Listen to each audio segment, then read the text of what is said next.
Vamos refazer as portas. Alguém chega para o Neemias e diz: tu ficou doido, Neemias, vai sair tanto dinheiro de onde? Neemias, não vai dar para fazer não. O projeto é muito grande, Jerusalém está no cativeiro, Jerusalém está no vermelho. E Neemias fez o projeto. Quando Neemias fez o projeto, Neemias já tinha um projeto. O Neemias olha para o rei e diz assim: eu quero mais uma carta. Eu quero uma carta para o chefe da floresta, porque a maioria da obra que eu vou fazer é de madeira, e eu tenho um projeto, mas eu não tenho a madeira. O rei põe o papel na mesa e faz uma carta para Asaf, o chefe da floresta, e diz assim para Asaf: está indo um homem aí que ele tem projeto, mas não tem recurso. Essa carta é a liberação do recurso. Ele entra com o projeto, eu entro com o recurso. Não vai melhorar isso aí. Diga para o teu irmão assim: Deus não libera recurso para quem não tem projeto. Neemias capítulo de número 6, versículo de número 15 e 16. Terminou-se, pois, o muro aos 25 do mês de Elul, em 52 dias. Quando todos os nossos inimigos souberam disso, todos os povos que haviam ao redor de nós temeram e abateram-se muito no seu próprio conceito, porque reconheceram que foi o Senhor nosso Deus quem fez esta obra. Podem se assentar, meus irmãos. Quantos desejam ouvir a palavra de Deus? Meus queridos irmãos, o texto que nós lemos é uma história de perseverança, de insistência. Todas as vezes que você ler sobre este texto, você vai se animar, você vai colocar a sua fé em prática, você vai ter mais ânimo, mais força de vontade. O texto que nós estamos falando, fala do regresso do cativeiro. Jerusalém, ela foi invadida 3 vezes na gestão de Nabucodonosor, e na sua terceira invasão foi destruído o templo, foi levado todo o ouro, toda a prata, todo o bronze. Toda a nobreza da cidade também foi levada cativa para a Babilônia, e este cativeiro durou 70 anos, foram 7 décadas. No regresso, como as invasões foram 3, o regresso também foi 3, né? Foi com Esdras, Zorobabel e Neemias. O Neemias é este personagem tão conhecido por causa da reconstrução dos muros. O Neemias, pastor Adão, ele estava na fortaleza de Suzã. Ele servia ao rei com uma grande responsabilidade, porque o Neemias era copeiro do rei. O que o Neemias era? E olha que esta função era uma função de alto grau, de alto escalão e de grande responsabilidade. Uma pessoa, para ser copeiro do rei, ele tinha que ser uma pessoa da confiança. Até porque, se alguém pudesse matar um rei envenenado, seria o copeiro. Então, o copeiro precisava ser uma pessoa de muita responsabilidade, de muita lealdade. O Neemias está na fortaleza de Suzã quando ele recebe a visita de um dos seus irmãos de Jerusalém. E pastor Fábio, quando esse irmão que se chama Anani vem de Jerusalém, ele se encontra com Neemias, e Neemias já faz de ímpeto uma pergunta: como vai Jerusalém? Como está Jerusalém? O Anani responde: olha, Jerusalém ainda está destruída. Seus muros estão fendidos, suas portas estão queimadas. O povo que habita na cidade está sofrendo uma grande miséria. E a Bíblia diz que aquela notícia muito entristeceu a Neemias. Aquela notícia mexeu tanto com Neemias, mas tanto com Neemias, que a Bíblia diz que Neemias passou a orar e a jejuar alguns dias por aquela causa. A situação de Jerusalém mexeu com Neemias, a ponto de levar ele ao jejum e à oração. Vou colocar aqui uma vírgula para te explicar algo.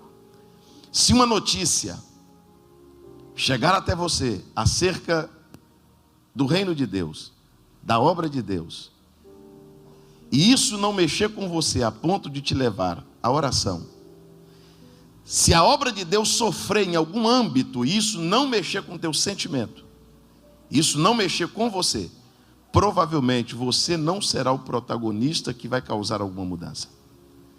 Deus vai usar as pessoas que quando vem a necessidade, que quando sabem da notícia, isso mexe com eles. O Neemias se pôs a orar e a jejuar. Isso não pode ficar assim, isso precisa mudar. E a Bíblia diz que agora o Neemias, muito triste, extremamente abalado com aquela notícia, ele tem a função de servir ao rei, porque ele é copeiro do rei.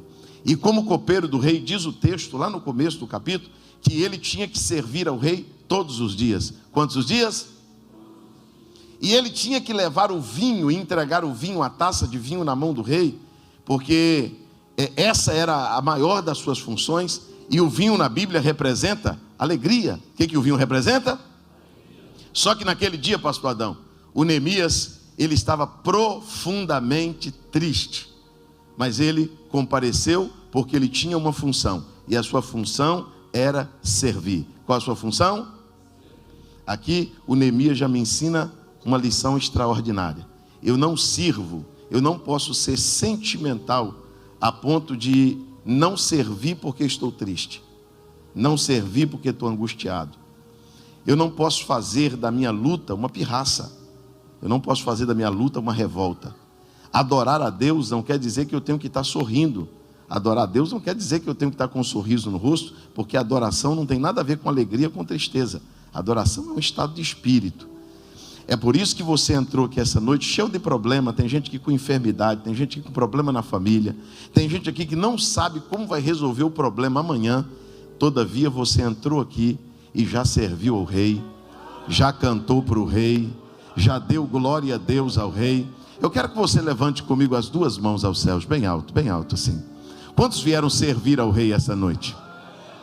Então deixa eu te dizer uma coisa, enquanto você entra aqui neste lindo santuário para servir ao rei, independente do teu estado emocional, independente do teu estado financeiro, independente do teu estado de saúde, independente como esteja a sua família, quando você entra neste lugar, não tem blasfêmia, não tem murmuração, não tem reclamação, não tem porquê, não tem pra quê. Nós atravessamos pelas portas com ações de graça. Nós entramos e tributamos a Ele louvores, adoração. Quantos vieram adorar o rei essa noite? Diga glórias a Deus. Agora, olha que interessante, o Neemias, ele está triste, mas vinho representa alegria. Vinho representa o quê? Porque a minha tristeza não pode me impedir de levar alegria ao rei. O Neemias estava triste, mas estava levando alegria ao rei. Agora olha que coisa, pastor Adão, extraordinária. Quando ele está entregando a taça para o rei olha para ele e diz assim: você está triste. E a sua tristeza não é uma doença, a sua tristeza é doença de coração. Porque quando eu me preocupo em deixar o rei alegre, o rei se preocupa com a minha tristeza. Você acha que Deus está querendo só teu glória a Deus, teu dízimo, tua oferta, sua presença aqui? Não. Deus se importa com seus problemas, Deus se importa com a sua vida, Deus se importa. Você pode dar glória a Deus por isso? Você está aqui cantando para Deus, mas Deus sabe que você tem coisas para resolver. Deus sabe que você tem dilemas, Deus sabe que você tem problemas. O rei olha para Neemias e diz assim: você está triste. O Neemias olha para o rei e diz assim: como eu não estaria triste? Se a cidade dos meus pais está destruída, os muros estão fendidos, as portas estão queimadas. Aí o rei olha para Neemias, pastores, e diz assim: e o que eu posso fazer para lhe ajudar? O que eu posso fazer para lhe ajudar? Neemias pede uma orientação e diz na presença do rei: eu quero cartas. Você pode levantar a tua mão direita e repetir isso? Eu quero cartas. Não, diga mais forte.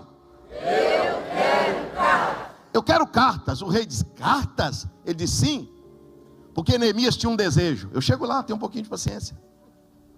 Neemias tinha um desejo, só que ele era cativo. O que ele era? Cativo. Ele não podia sair da Babilônia, ele não podia sair de Suzã, ele não poderia ir a Jerusalém, mesmo amando Jerusalém. Ele não poderia tomar nenhuma decisão por conta própria. Eu vou chegar em Jerusalém, vou fazer tudo. Não, ele não podia, ele era limitado. Sabe aquele sentimento bom que você tem, que você quer fazer, mas não pode? Você deseja fazer, mas não pode. Você quer fazer, mas não pode fazer. O Neemias olhou para o rei e disse assim: olha, os governadores estão da além do rio. Da além do rio era a fronteira. Qualquer cativo, qualquer pessoa sem permissão que fosse passar da além do rio, ele não passava sem a sua documentação, sem seu passaporte, sem a sua carta de liberação.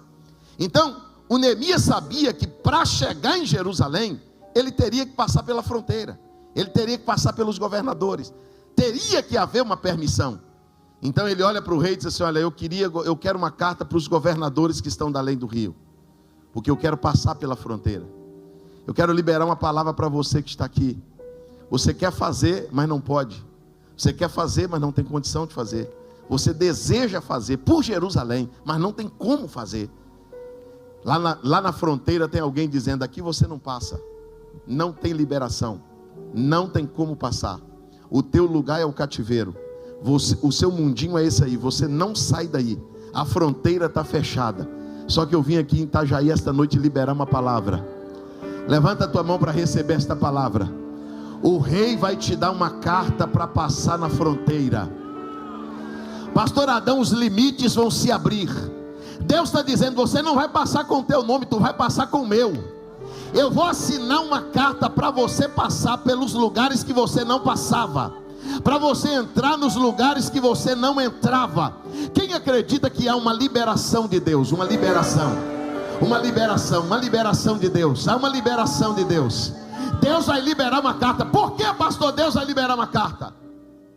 Não sei se você já tentou entrar na América, mas tem gente que entra pelo México, tem gente que entra pelo deserto, tem gente que passa pelos arames, pelos muros, pelos rios, mas tem gente que entra pela alfândega, tem gente que entra documentado. Sim ou não? É isso que Deus está te dizendo essa noite.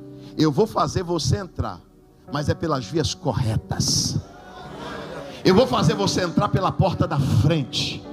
Eu vou fazer você entrar documentado, carimbado. Deus está dizendo: a bênção que eu estou te dando é limpa, é honesta. Diga glórias ao nome de Jesus. Pega a mão de um irmão e diga bem assim: o rei está te dando uma carta de liberação nesta noite. Agora, vamos chegar lá. Irmãos, essa reforma linda que foi feita, estou vendo a alegria dos irmãos, os irmãos contando. Eu estou aqui procurando, nada, irmão, não tem nada que você olha que não seja lindo, que não seja bonito. Agora, a irmã arquiteta, cadê a irmã arquiteta? Está ali, ó. Foi feito o projeto primeiro ou foi feita a reforma primeiro? O mais lindo de Neemias é que quando ele foi para Jerusalém, ele já tinha o projeto, pastor. Neemias não contou com caixa de Jerusalém. Neemias, ele estava lá na Babilônia, cativo na fortaleza de Suzã, dizendo: vamos levantar os muros, vamos refazer as portas. Alguém chega para o Neemias e diz: tu ficou doido, Neemias, vai sair tanto dinheiro de onde? Neemias, não vai dar para fazer não. O projeto é muito grande. Jerusalém está no cativeiro, Jerusalém está no vermelho. E Neemias fez o projeto. Quando Neemias fez o projeto, Neemias já tinha um projeto. O Neemias olha para o rei e diz assim: eu quero mais uma carta. Eu quero uma carta para o chefe da floresta, porque a maioria da obra que eu vou fazer é de madeira, e eu tenho o projeto, mas eu não tenho a madeira. O rei põe o papel na mesa e faz uma carta para Asaf, o chefe da floresta, e diz assim para Asaf: está indo um homem aí que ele tem projeto, mas não tem recurso. Essa carta é a liberação do recurso. Ele entra com o projeto, eu entro com o recurso. Não vai melhorar isso aí. Diga para o teu irmão assim: Deus não libera recurso para quem não tem projeto. Deus não libera recurso para quem não sonha. Levanta comigo as duas mãos aos céus. É por isso que o projeto, pastor Adão, não ficou no papel. Porque o projeto é com a gente, o recurso é com Deus. E Deus está liberando o recurso para o projeto. Você crê nisso? Diga glórias ao nome do Senhor Jesus. Agora, o Neemias já tem a carta para a fronteira, ele já tem a carta para tirar madeira, e agora ele precisa de gente, ele precisa de mão de obra, porque Deus não vai te dar só a carta para passar e só a carta do recurso, Ele vai te dar gente que acredita. Neemias anunciou: estou indo a Jerusalém. Um grupo muito grande de gente diz assim: estamos juntos, acreditamos no projeto. Quando eles chegam em Jerusalém, a situação é tão caótica que ele anda 7 dias dentro da cidade. Por onde começo? Como vamos fazer? E eles andam para cá, andam para lá. E depois do 7º dia, Neemias resolve começar. E Neemias agora, ele precisa começar pelo lugar certo. Então ele começa na base, ele começa embaixo. Onde ele começa? Vamos lá, onde ele começa? Ele começa lá embaixo, ele começa na base. Aí o inimigo veio. Escute isso aqui, eu vou chegar lá. Diga comigo se o inimigo veio. Não, diga, o inimigo veio. Enquanto estava só ruína, enquanto as portas estavam queimadas, os muros estavam fendidos, o povo estava sofrendo, o inimigo não apareceu. Quando apareceu alguém com um projeto, e não adianta falar aí no teu coração que a mensagem é encomendada não, que Deus te leva, viu? Deus te leva, eu sou profeta de Deus, eu prego debaixo da revelação divina. Não fala besteira aí no teu coração não, que Jesus te leva. Você pensou besteira aí, Deus revelou aqui agora. Não brinca com Deus não, que Deus é santo, viu? Ele sonda mente e corações. Diga glórias ao nome de Jesus. Porque alguém olha assim, pastor Adão, e diz assim: tá parecendo que alguém pediu ele para pregar isso aí. Isso aqui é altar, meu irmão. Isso aqui é altar. Eu não caí de paraquedas aqui não, foi Jesus que me trouxe. O Neemias chega em Jerusalém, anda de um lado para o outro e começa. Quando ele começa, o inimigo veio. Porque o inimigo aparece quando o projeto inicia.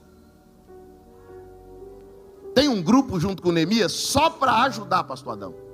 Vamos ajudar, vamos carregar pedra, vamos tirar entulho, vamos. Mas vem um grupo. Esse outro grupo que veio, a Bíblia diz que eles vieram usando uma arma maligna. Uma arma que eles sabem usar. A Bíblia diz que eles olham para o povo começando e eles dão risada. E eles fazem piada. Pastor Fábio, eles olham para o povo e dizem assim: o que fazem estes fracos? O que esses fracos estão fazendo? Até uma raposa que passar aqui correndo joga esse muro no chão. Vocês não são de nada. Vocês estão começando um muro, mas não vão terminar. A obra é muito grande. Vocês não estão sonhando, vocês estão delirando, vocês enlouqueceram. E eles estão lá sorrindo. Quer começar o projeto? Quer começar uma obra? Quer começar algo para Deus? Diga para alguém assim: prepara para ouvir piadas. Prepara para ouvir ironia de alguém. Prepara para ouvir alguém dizendo assim: isso vai dar certo não. Isso não funciona não. Isso não vai para frente não. Só que nessa noite você só tem 2 opções.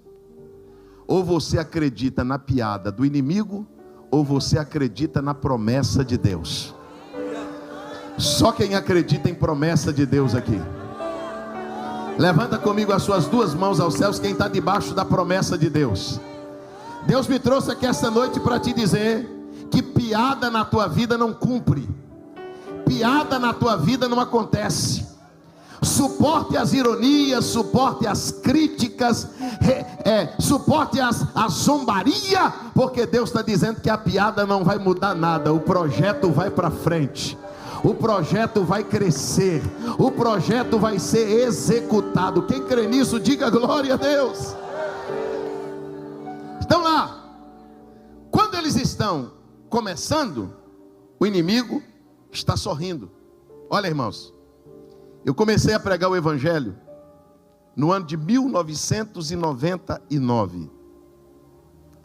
A Assembleia de Deus tinha um cargo antigamente, que eu acho que não tem mais hoje, nunca mais vi. Evangelista autorizado. Você não lembra disso? O evangelista autorizado, ele era um evangelista da própria igreja, não era convencional. Então, eu me converti em 97, no ano 2000, eu me tornei evangelista autorizado, eu fazia muito trabalho de capelania e tal, pregava nas congregações, pregava em culto ao ar livre, fui um grande pregador de rua, de praça, de penitenciária, preguei muito em praça pública, em metrô, dentro de ônibus.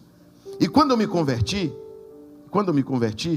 eu sou de uma família extremamente cheia de problemas, filho de um pai alcoólatra, irmãos drogados, cheio de criminoso na minha família.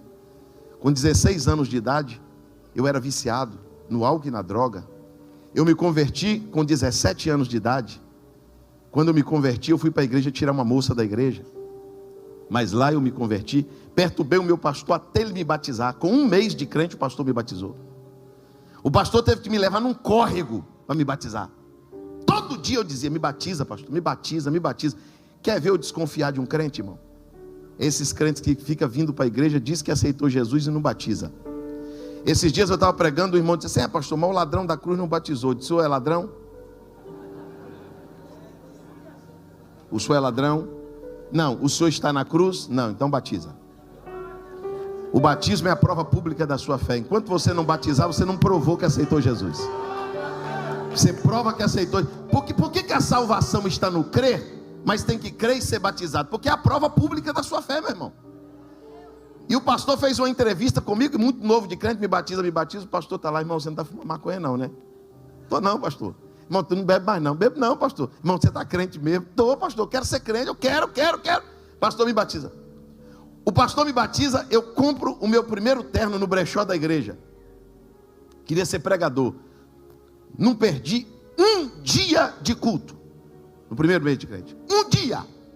Até hoje eu amo igreja. Amo estar na igreja.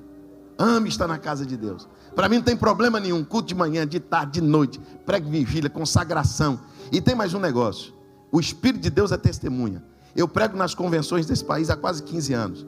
Se eu pregar para uma convenção que tiver 10, 20 mil crentes, é a mesma coisa. Se eu pregar dentro de uma casa com 5 crentes, é a mesma alegria. Eu não fico esse negócio de negando raça, pregando uma mensagem num lugar, uma mensagem em outra. Prego com alegria aqui, prego com tristeza ali. Não, evangelho se prega, pode ser para uma alma, pode ser para 10 mil almas. É a mesma coisa, tem que pregar com a mesma alegria, com a mesma satisfação, com a mesma vontade. Cheguei, comprei um terno, irmão, na igreja. Os irmãos sabem, esses dias eu estava pregando sobre bazar, brechó. Aqui é bazar ou é brechó? Roupa usada. É os dois, né? Esse dia uma irmã falou: pastor, aí o senhor quebra minhas pernas porque eu tenho bazar, o senhor tem raiva de bazar? Eu falei: não tem raiva não, irmão, eu tenho um trauma. De tanta roupa de bazar que eu usei, o cheiro de naftalina não sai, o falecido é maior que a gente, ou menor. Comprei um terno verde alface, xadrez. Fui para a igreja de bota, de terno, gravata de crochê. Meu pai, irmão, duro, ignorante, disse: eu nunca vi um crente andar sem Bíblia. Me deu uma bibrona católica desse tamanho. Quer começar? Quem quer começar diz amém. Prepare para as piadas. Cheguei na igreja, o pastor disse assim: irmão, tem um novo convertido aqui que não falta um culto. Está feliz com Jesus, aceitou Jesus, está liberto. Vem cá, meu filho, lê um versículo aqui, dá uma palavra para a igreja. Eu subi todo animado, já achando que era um pastor. Cumprimento a noiva do Cordeiro com a paz do Senhor Jesus, irmão, amém. Eu disse: abra comigo a tua Bíblia no livro de Judite. Aos irmãos: qual livro? Eu falei: Judite. Não tem esse livro na Bíblia. Eu falei: na minha tem. Aqui. Foram lá, me deram uma Bíblia de presente, pastor. Escute. Me ensinaram a orar e a jejuar.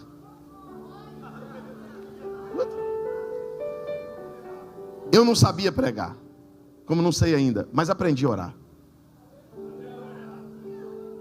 Aprendi a orar, me ensinaram a jejuar. Quando foi um dia, os jovens da minha igreja fizeram uma reunião comigo no porão da igreja. Um falava e os outros zombavam. Um falava e os outros sorriam.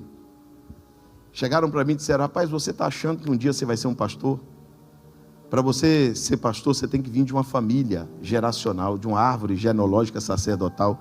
Você é filho de um bêbado. Você já viu um pastor vestido como você está vestido? Você já viu algum pastor com a sua característica? Aquilo foi humilhando. E um falava e os outros sorriam. Satanás soprou no meu ouvido e disse: sai da igreja, irmão. Nem na igreja o povo acredita em você. Mas o Espírito Santo estava lá. Oh glória. O Espírito Santo estava lá, pastor. E ele disse para mim: ou você escuta a brincadeira deles, ou você fica com o que eu te falei. Levanta comigo as duas mãos aos céus. Sabe por que eu estou pregando nos 93 anos da Igreja Assembleia de Deus em Itajaí? Porque eu preferia acreditar em promessa do que acreditar em piada. Dê glórias ao nome de Jesus, seja forte e corajoso, tenha bom ânimo, tire o foco das críticas, das ironias, porque Deus é capaz de te levar longe e o nome dele vai ser glorificado. Quantos podem dar glória a Deus porque estão debaixo da promessa? Agora eles estão sorrindo e zombando de quem está começando. Tem hora, irmão, que o projeto é de Deus, e o que ele recebe às vezes é crítica de um, ironia do outro, mas o grupo do trabalho está lá, carregando pedra. O grupo do trabalho, eles não têm tempo para fofoca, eles não têm tempo para crítica. Esse povo que trabalha, eles não têm tempo para ser do contra, eles têm o que fazer. Esse povo que trabalha, eles estão envolvidos, eles estão comprometidos, e está lá. Aí a notícia chega no inimigo, que o muro já estava na metade. Se você ler o capítulo 2, capítulo 3, capítulo 4, capítulo 5, a Bíblia diz assim: e ouvindo Sanbalat e Tobias, e ouvindo Sanbalat e Tobias, e ouvindo Sanbalat e Tobias. Como que o Sanbalat e Tobias está ouvindo? Tem alguém levando, irmão. Alguém da obra ficava levando conversa para o Sanbalat. Como que uma coisa acontece aqui, a pessoa fica sabendo do outro lado do mundo? É, claro. Tem alguém que está no meio, só aqui, ó, só curiano. Aí o Sanbalat e Tobias ficavam sabendo de tudo. Aí diz: ó, então é o seguinte, zombar não adianta, sorrir não adianta, ironizar eles não adianta. Vamos levantar uma guerra. Vamos juntar aqui alguns exércitos e vamos para a confusão. Nós vamos todo mundo armados e vamos colocar esses crentes para correrem. Eles têm que parar. Agora, você tem que entender que para desistir, você tem que estar desmotivado. A crítica, a ironia vem para te desmotivar. Agora a guerra não. A guerra vem para você fugir. É pressão, é medo, é terror. Aí eles se levantam e vêm para aqui. Só que quando eles estão vindo, Deus chega na frente. Eu vou dar para vocês um exemplo só, e daqui a pouco eu chego lá, tenha paciência, que Deus sempre vai chegar na frente.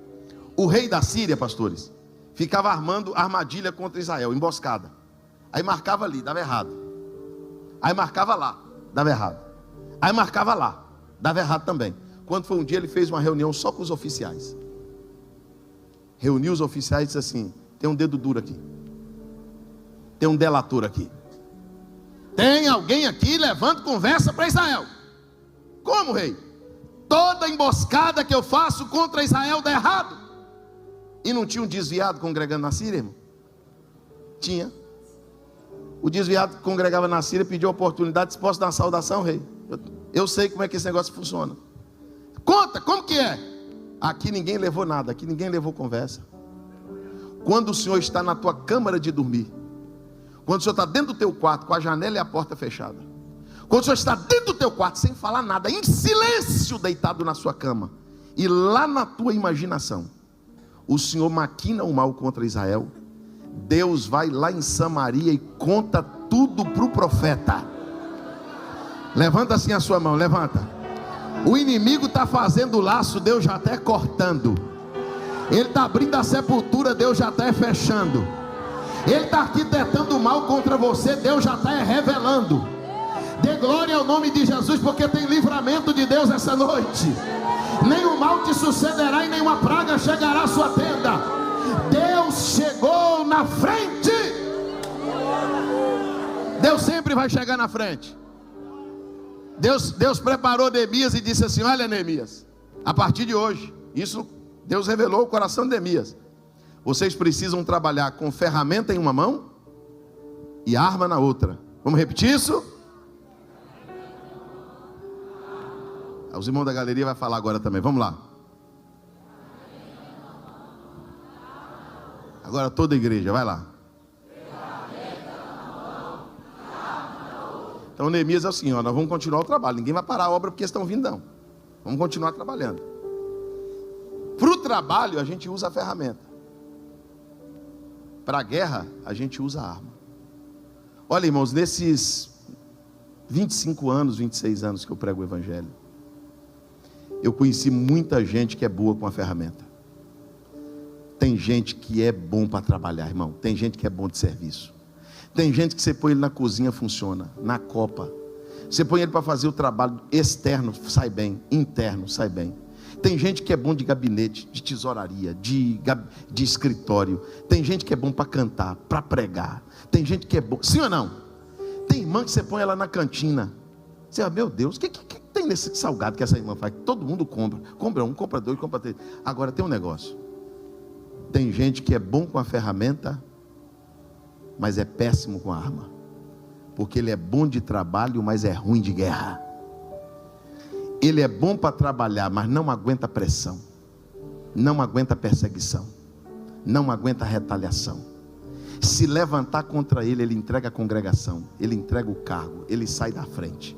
Se levantar contra ele, ele diz, não, isso eu não aguento não. Eu não aguento pressão, eu não aguento não. Eu gosto de trabalhar. Agora se tiver guerra, eu recuo. E tem gente que é bom para trabalhar, mas é ruim para guerrear. É por isso que tem mulher que é uma ótima esposa, mas quando a guerra levanta na casa dela, ela quer sair de casa. Tem obreiro que é um ótimo obreiro, mas quando a guerra levanta na congregação, ele quer entregar a congregação. Tem pessoas na igreja que tem um cargo, o departamento funciona, que é uma bênção com ele, mas quando levanta a guerra, a primeira coisa que ele quer fazer é entregar o departamento. Mas Deus não te deu só ferramenta, Deus te deu arma. Levanta comigo as duas mãos aos céus.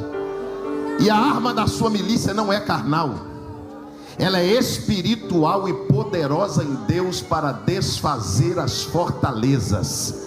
De mãos levantadas recebe esta palavra. A Bíblia diz, sujeitai-vos pois a Deus, resisti ao diabo e ele fugirá de vós.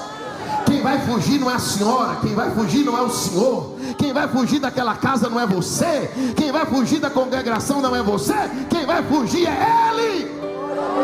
Quem acredita que quem vai fugir é o inimigo? Não, Deus está liberando uma palavra para alguém aqui que ia tomar decisão esta semana.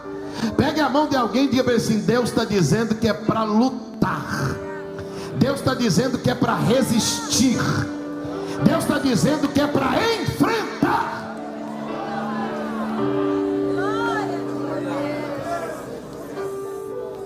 Faz piada para desistência, levanta guerra para fuga.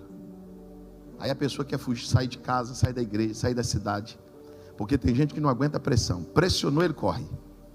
Pressionou, ele foge. Por outro lado, tem um outro grupo que o sangue pode dar na canela. Pode dar na canela, ele não sai não. Tem gente que sabe quem chamou, para que foi chamado, sabe? Tem gente que tem convicção da vocação, irmão. Tem gente que tem vocação. É injusto a guerra contra nós, mas não é porque se levantou que nós vamos correr não. Nós vamos enfrentar. Quem vai enfrentar aqui, diga glória a Deus. Nós vamos enfrentar. Agora, o inimigo percebeu que duas estratégias já deram errado. Ironizar, criticar, zombar não dá certo. Eles continuam. Se levanta uma guerra, eles enfrentam. Se levanta uma guerra, eles resistem. Só que a Bíblia diz a partir do capítulo 4 que todo povo estava cansado. Todo o povo estava? Estou chegando lá. Todo o povo estava? Cansado. Eu pergunto, vocês respondem. Desistir é errado, sim ou não? Sim ou não? E fugir? Fugir é errado ou não?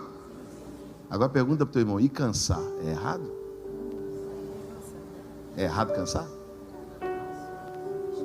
Cansar não é errado, cansar é humano. Quando o inimigo não consegue fazer você cometer um pecado espiritual, Ele vai na sua fragilidade. Ele sabe que você é feito de pó. Ele sabe que você é de carne e osso. Ele sabe que você é homem de Deus, que você é uma mulher de Deus, mas que você não é de ferro. Ele sabe que você tem fé. Ele sabe que você guerreia. Ele sabe que você resiste. Mas ele também sabe que você é gente. Você cansa. A sua estrutura não é feita de titânio, não. Quando todo o povo cansa, o inimigo disse assim: agora a gente tem que mudar a estratégia. E qual vai ser a estratégia? Vamos fazer uma festa no Vale de Ono. E vamos chamá-los para que congreguem conosco. Vamos convidá-los a parar. Vamos dizer a ele, pastor Fábio, que eles estão gastando muito tempo com a obra, que a obra está matando eles, que eles só estão cansados por causa da obra.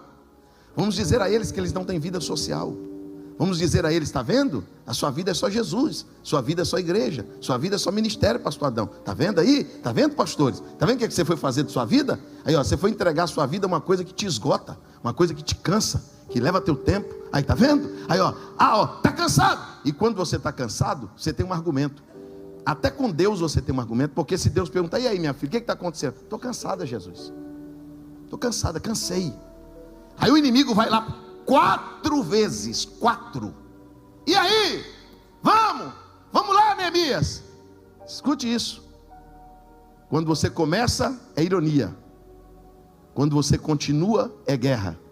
Mas quando você ganha, mas quando você cansa, é festa. O inimigo vai tentar te dar lazer no lugar de trabalho, descanso no lugar de cansaço. Sabe o que o inimigo vai dizer para você? Você merece um tempo. Sua vida toda foi essa. Você merece um tempo. Dá um tempo, rapaz. Dá um tempo de ministério, dá um tempo de altar, dá um tempo de coral, dá um tempo de músico, dá um tempo. Sabe o que você está precisando fazer? Ir lá em ONU.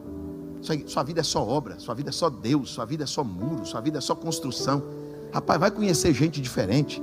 Vamos lá em ONU escutar uma outra música, conhecer outro povo. Vai lá. Que isso? Você está bitolado, hein? Você está radical, hein? Você está muito crente.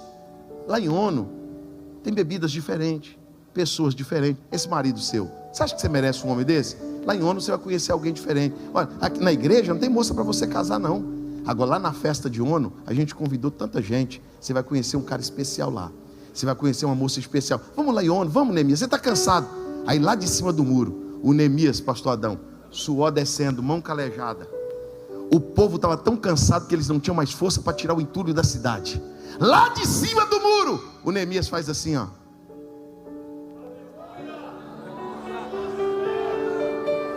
Não vou.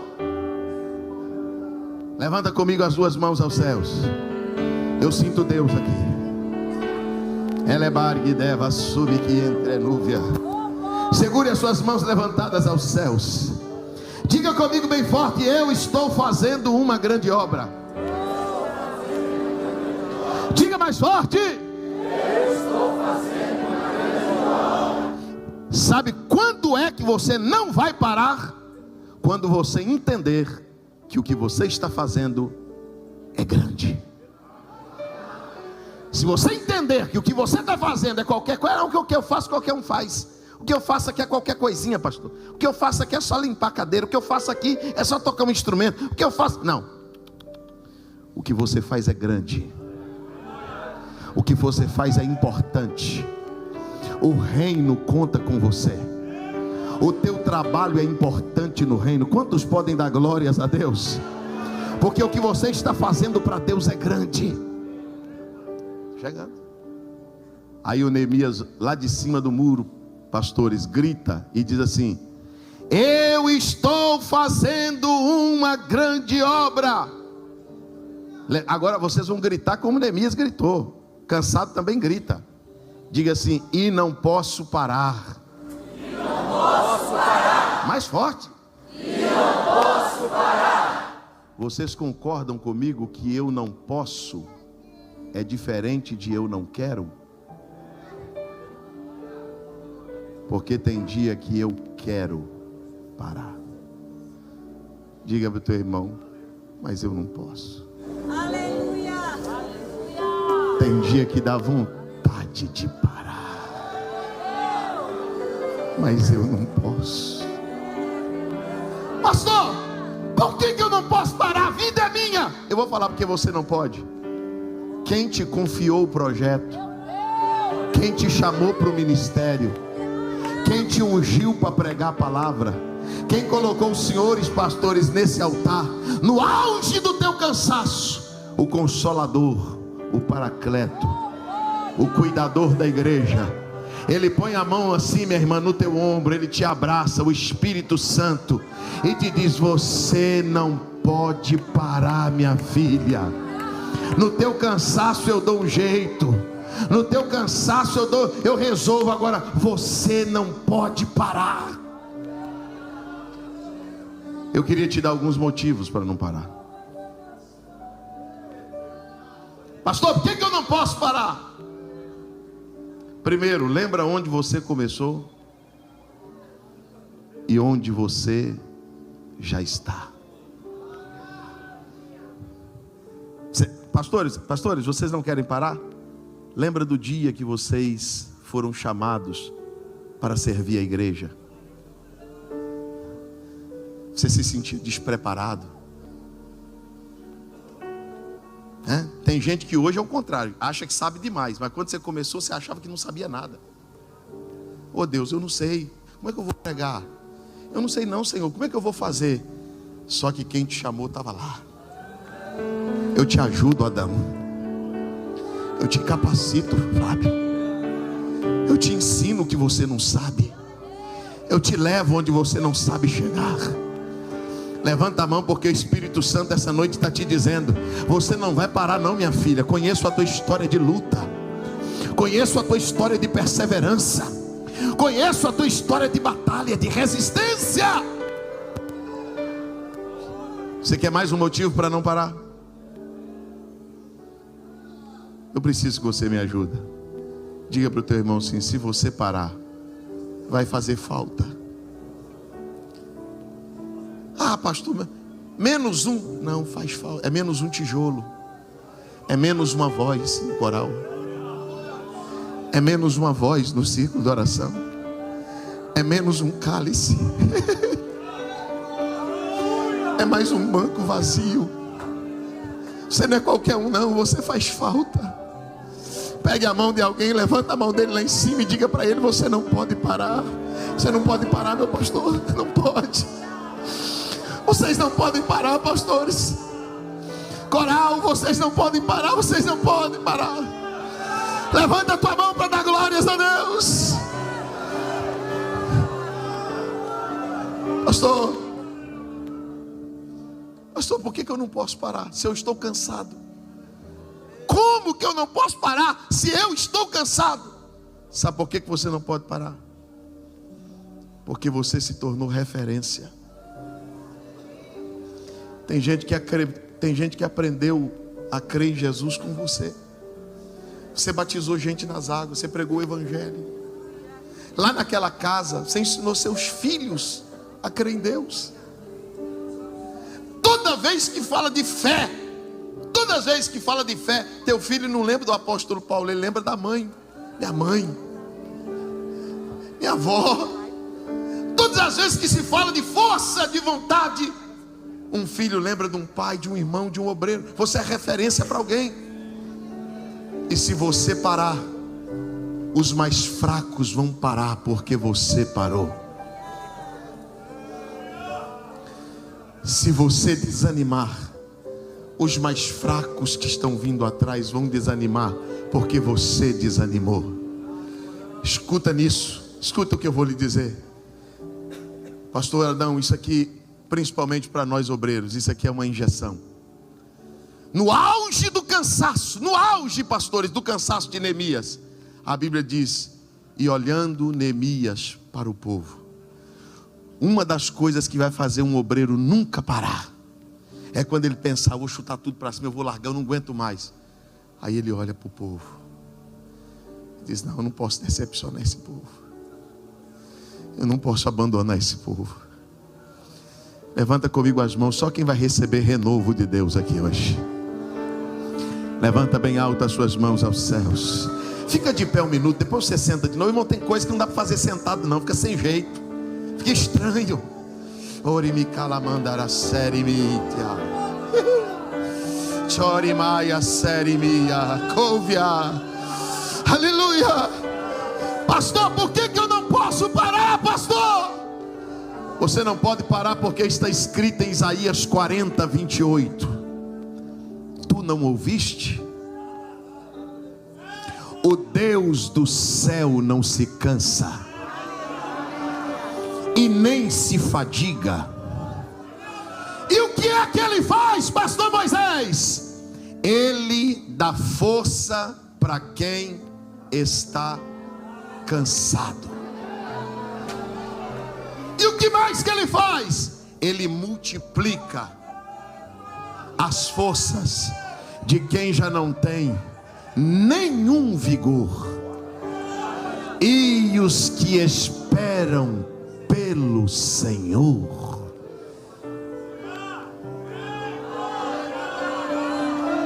renovarão as suas forças e subirão com asas como uma águia, correrão e não se cansarão, caminharão e não se fadigarão.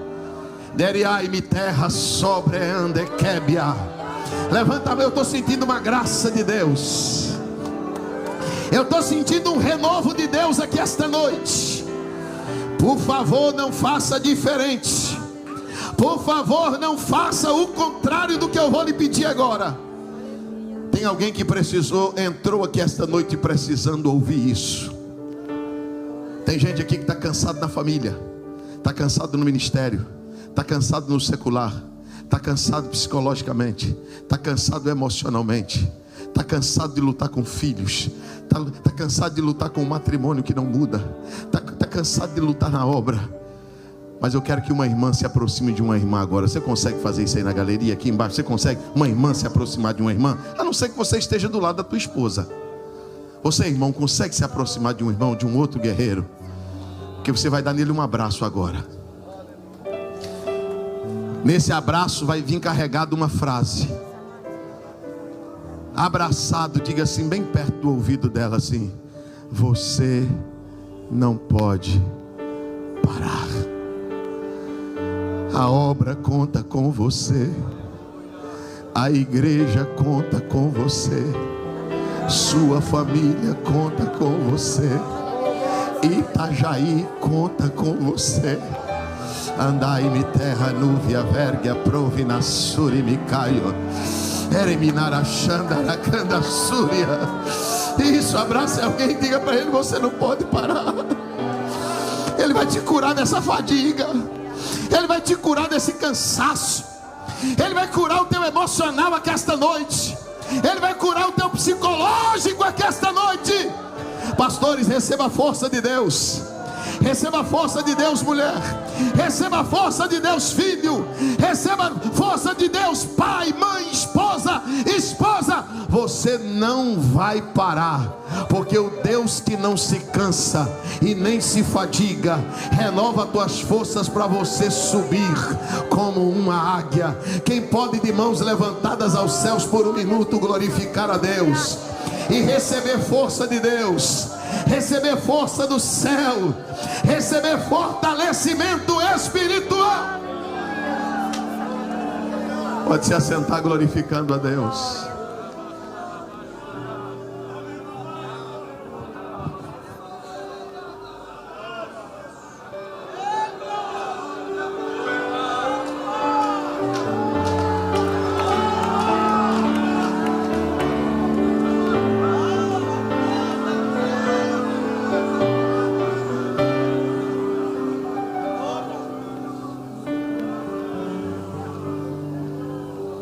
Às vezes você se sente esgotado,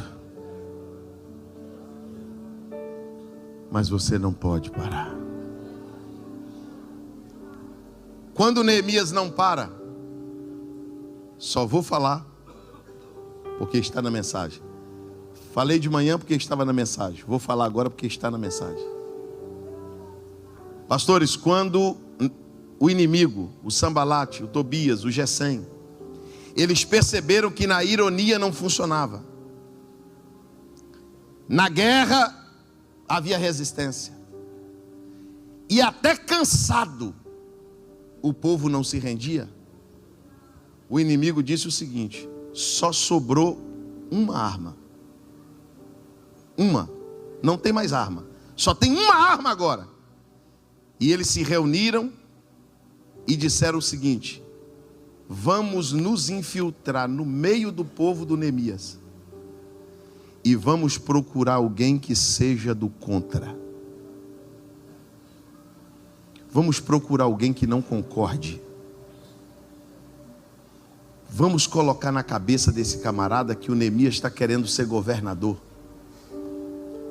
Vamos entrar no meio do povo e vamos procurar um que está se sentindo excluído, explorado. Vamos pegar um do meio do povo que anda com Neemias, que queria ser maior do que é, que queria ter mais do que tem. Vamos lá no meio, vamos procurar alguém. Aí ele sai procurando. Diga comigo: infelizmente. Não, diga mais alto: infelizmente. Acharam. Achou um do coração amargo. Achou um que estava na obra, mas era contra ela. Que estava com Neemias, mas era contra ele. Que estava junto, mas estava separado. E agora, eles perguntaram para ele assim: quanto você quer para profetizar contra o muro? Porque quem é contra está querendo alguma coisa, então ele aceita suborno. O olhar dele está numa posição que ele não vai assentar nunca. Nunca. Pode escrever o que eu estou dizendo aqui hoje. Tem gente que vai sonhar com a cadeira e Deus não vai dar nunca, porque Deus não dá asa à cobra.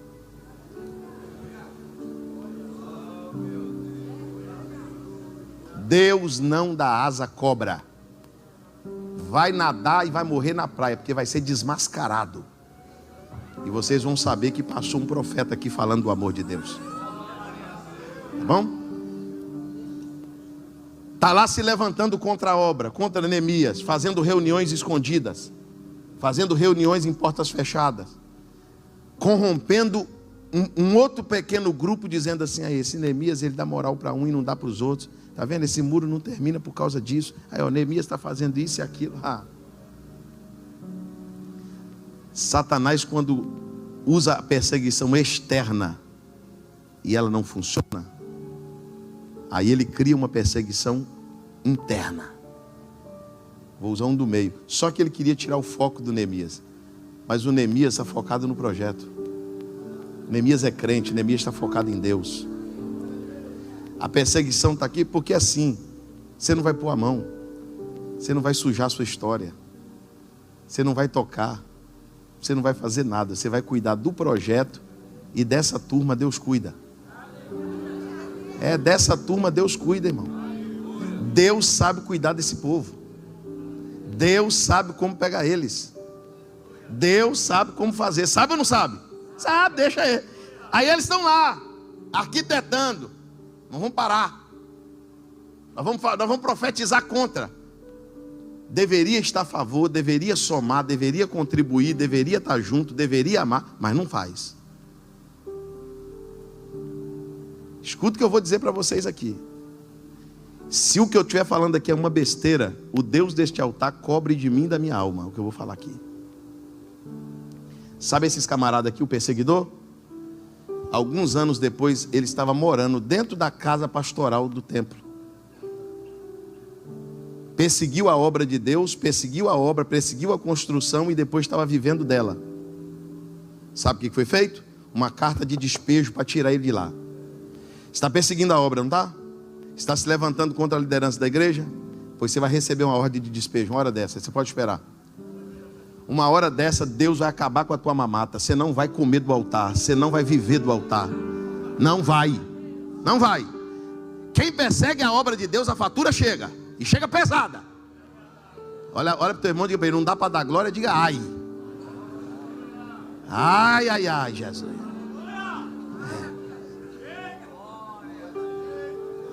Isso aqui não estava no script não, mas não está na mensagem não. Estou falando aqui, pastor Adão, Deus está me dando aqui. Gente que recebeu a oportunidade. Gente que não era ninguém. Gente que é convidado para trabalhar, para somar. E na hora de dar a mão, na hora de ajudar, é o do contra. É o do coração amargo. Tua batata está assando. Pode ter certeza que eu estou te falando. A tua batata está assando. Neemias focou na obra. E a obra terminou. Terminou ou não terminou? Terminou porque não é por causa da meia dúzia de perseguidor que a igreja vai parar. A igreja não vai parar por causa de meia dúzia de gente que não quer não. A maior parte está de mão calejada. A maior parte, a grande multidão, está olhando para o muro, dando glória a Deus, para as portas, dando glória a Deus. Você faz parte dessa multidão? Diga glória ao nome de Jesus. Agora, capítulo 16, versículo 15. Terminou-se, pois, o muro. Respaldou. Você vai terminar como? Sua vida, seu ministério, sua jornada. Sentado com os netos na sala, dizendo assim: a vovó desistiu, o vovô parou, o vovô fugiu, o vovô correu, o vovô foi perseguido, abandonou tudo. Ou você vai sentar com seus netos, bisnetos, filhos assim, e vai dizer assim: eu combati o bom combate, eu terminei a carreira, eu guardei a fé. Levanta a tua mão, só quem vai terminar. Muita gente começa, mas não é todo mundo que termina não. Deus está dizendo: eu vou te dar graça para terminar. Eu vou te dar graça para terminar, para você dizer como Paulo: eu vou ser derramado como um óleo de libação. Eu estou terminando bem. Eu estou ansioso para ver a face do meu mestre. Diga glórias ao nome de Jesus. Quem vai terminar bem, Deus vai te dar graça para terminar bem. O nome dele vai ser glorificado. Agora, quando ele termina o muro, versículo 16, acontece 3 coisas. E aqui eu vou terminar. Primeira coisa: quando terminou o muro, os inimigos que estavam em volta de nós temeram. Os inimigos? A mesma não estavam fazendo piada? Eles não estavam fazendo gracejo? Não é eles que estavam ironizando? Por que agora eles estão com medo? Porque é muito fácil criticar quando está começando na base. Critica depois de pronto. Faz piada agora. Cadê? Tem como fazer piada? Não tem. Segundo, se abateram no seu próprio conceito. Porque pensaram uma coisa e aconteceu outra. Bendito seja o Senhor que não nos deu por presa aos seus dentes. Porque quando se levantaram contra nós para comer as nossas carnes, eles se levantaram, mas caíram. Escute. Terceira coisa, uma notícia começou a correr em Jerusalém. A terceira notícia foi essa: que correu Jerusalém, que vai correr Itajaí, que vai correr Santa Catarina. Foi Deus quem fez essa obra.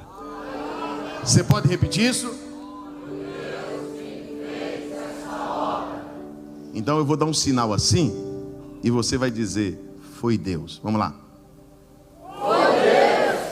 Quando alguém olhar para a tua família e dizer: rapaz, que família linda, o que você vai responder? Foi Deus. Quem viu o começo e vai ver o final vai dizer o quê?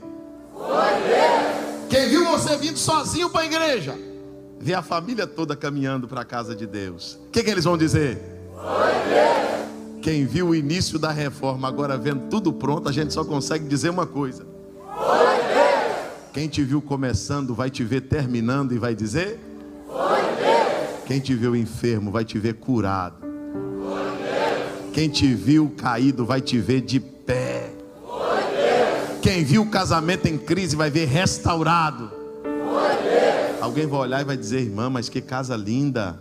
Foi Irmão, mas tu tá batendo de nave. Que carrão é esse aí, irmão? Olha pro teu irmão e diga assim: sabe por que a notícia que vai correr é a notícia que foi Deus? Diga para ele assim: para você não bater no peito e dizer, foi eu.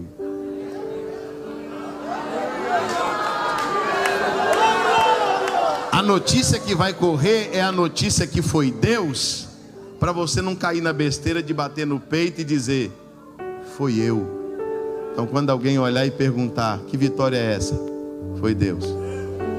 Pastor Adão, teu ministério é muito abençoado, pastor Adão. Foi Deus. Rapaz, mas tudo que tu faz dá certo. O que é isso? Foi Deus. Mas a igreja só está crescendo. Foi Deus. Rapaz, a congregação estava cheia de dificuldade. Rapaz, você chegou lá, o negócio é gente se salvando, é gente batizando. Não, foi Deus. Mas o ciclo de oração. Foi Deus. Olha para o teu irmão, de bem. Foi Deus, irmão. Foi Deus. Escuta, para terminar. Lá em São Paulo tem uma corrida que é uma meia maratona. Chama São Silvestre. Quem conhece? Ô irmão, aquilo não tem graça nenhuma. Porque não é uma Olimpíada. Não é uma Olimpíada, é uma meia maratona. Qualquer pessoa pode participar. Um gordão, um magrinho, um anão, um bêbado, um homem vestido de mulher, um homem vestido de palhaço, uma pessoa que sabe correr, um que nunca correu na vida. Qualquer um pode fazer a sua inscrição para participar. Lá no ano de 2005 ou 2006 tinha um repórter fazendo a cobertura da maratona. E todos os anos os quenianos ganham, né? Eles correm muito, tomam pouca água e ganham. E no meio das pessoas, dos maratonistas, estava um deficiente. Termina agora. O pastor Adão, o deficiente, ele puxava a perna e andava bem devagar. Aí o repórter ficou curioso e falou assim: rapaz, o senhor vai participar da maratona deficiente? Ele disse: vou. De short, camisetinha com o número aqui, se aquecendo. Mas tu vai participar? Vou. O senhor sabia que tem gente aí que corre a maratona todinha sem tomar uma garrafa d'água? Sei. E o senhor vai participar? Vou. O senhor sabia que os quenianos vieram? Sei. Os etíopes estão aí? Sei. Vai participar? Vou participar. A corrida, a maratona começou, terminou. O repórter entrevistou os vencedores, os ganhadores, troféu, medalha, dinheiro. As avenidas de São Paulo tomada de copo descartável no chão, garrafa, aquele negócio todo. 4 horas depois ele tinha terminado de fazer a cobertura da maratona. Ele vai guardar as câmeras na van. Quando ele vai guardar as câmeras, quem está subindo a avenida, todo suado?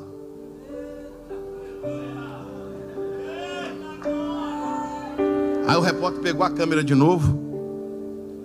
E lá vem o deficiente. A linha de chegada, aquela faixa, estava no chão. Todo mundo já tinha passado. Quando ele viu a faixa, ele pulou. Pulou depois da faixa e gritou: ganhei. Venci. Venci. Aí o repórter ficou com dó dele. Foi lá, pegou ele pela mão, levantou e disse: ô amigo, se eu não venceu não, a corrida já acabou. O queniano já deve estar lá no Quênia. Não tem mais dinheiro, não tem mais troféu, não tem nada. Todo mundo já foi embora para subir, a rua está vazia. Acabou tudo. Ele disse: não, eu venci. Não, o senhor não venceu. Venci, não venceu, venci. Não venceu, venci. Pegou na mão do repórter e disse: eu vou ensinar para o senhor uma coisa que o senhor ainda não aprendeu. O repórter: pois me ensine. O deficiente olhou para o repórter e disse: vencedor não é quem chega primeiro. Vencedor é quem chega. Eu comecei a maratona e terminei a maratona. Pastor, o que essa história tem a ver comigo? Tudo. Porque suas deficiências não são desculpa para suas desistências. As suas fragilidades não são desculpa para suas constantes fugas. O seu cansaço não é desculpa para você viver parando. Mesmo tendo deficiências, debilidades e fraquezas, você é capaz de começar e é capaz de terminar. Fica de pé comigo nesta noite, com permissão do nosso pastor.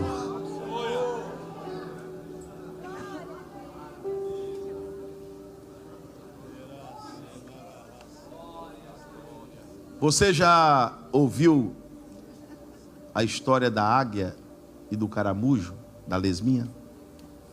A águia imperial, imponente, chegou para o caramujo, pastor Fábio, e disse: ô caramujo, tu é crente mesmo? Sou. Assembleiano. Vamos ver quem chega primeiro lá no alto daquela montanha? O caramujo disse: olha, ver quem chega primeiro eu não sei, mas eu chego lá.